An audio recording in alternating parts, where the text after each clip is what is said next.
Hey everyone, and welcome back on the channel. My name is Alex, and in today's video we are reviewing the Coros Pace 3, Coros' latest watch. We're not only reviewing it, we're also comparing it against the Coros Pace 2 that I have right here. Coros sent us this watch and it's not for us to keep. We're sending it back after the test, and if we like it enough, we can buy it ourselves, just like we did with the Pace 2. What does it bring to the table compared to the Pace 2? Let's go quickly through the different specs. First one is behind the watch on its back.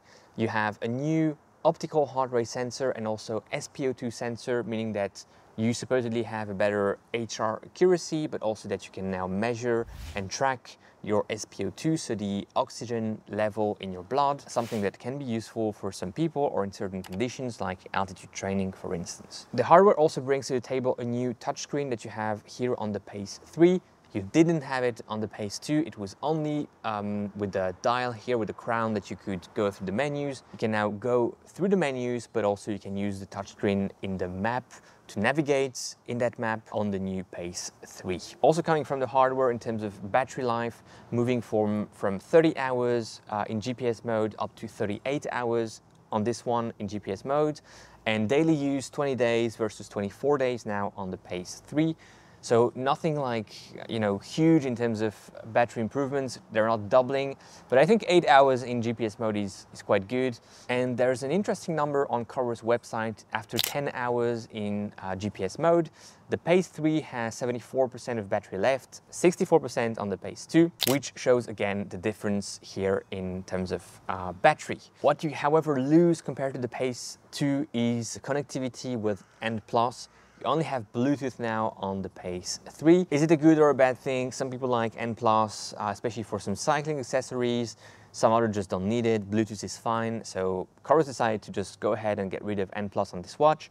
I personally like to connect my cycling power meters with N+, but they also work well with Bluetooth, so I will move to that if I were to use them with my Pace 3. Some other tiny changes in terms of the width of the handbands. You're now looking at 22 millimeters on the Pace 3 versus 20 millimeters on the Pace 2. Doesn't make a huge difference on the wrist in terms of how it looks. It's still a very lightweight watch on the wrist, and it feels like that. Dual frequency GPS is also brought to the Pace 3 with the hardware.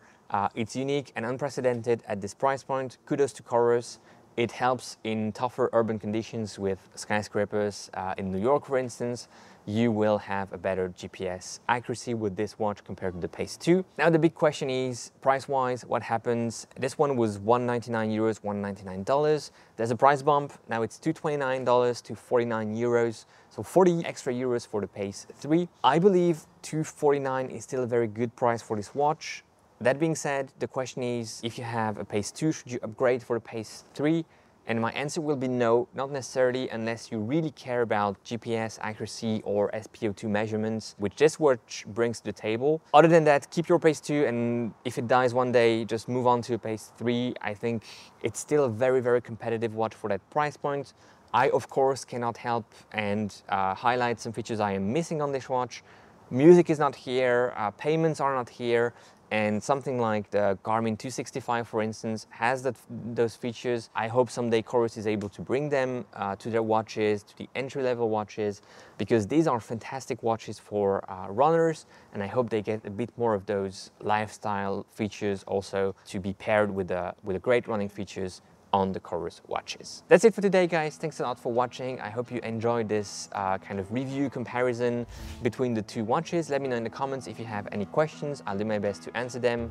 And we'll link to the review of the Pace 2. I think that makes sense. Thanks for watching. Enjoy your run today, enjoy your ride, and go beyond your limits. I'll see you in the next one. Bye-bye.